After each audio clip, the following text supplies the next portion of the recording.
we really, one of the things that we've all had to get used to making the game, and particularly there have been some people on the team who've really struggled with that thing of like, but if we give that tool to people, they could just break it, or they could create like a good example is how do we help people understand the limitations that they have in a level so that they don't start running at like 5 frames a second. And we had lots of different discussions about how we could achieve that. And in the end, we were like, we're just going to give them a thermometer and they can figure it out so that they know at which point it's sort of becoming hot and they need to be careful. They're putting too much in the level. Because people do kind of need to figure stuff out. They need to be able to have the happy accidents. You know, if you're doing anything creative, drawing a picture, painting a painting, even cooking, if you're gardening, if you're dressing, like anything, sometimes it's that happy accident, the serendipitous moment that actually leads to something great.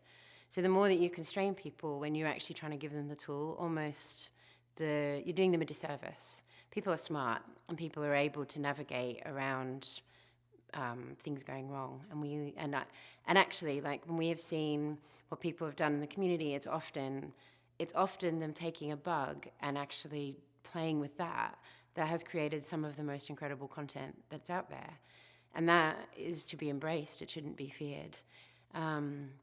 And that's within our world of Little Big Planet. That was certainly that was definitely the approach that we took.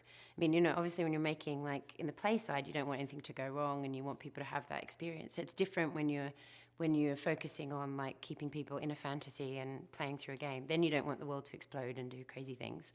But when it comes to the tool, we didn't want to, we wanted people to have all of the tweaks and to have all of the knobs to turn so that they could figure out how to make their own content.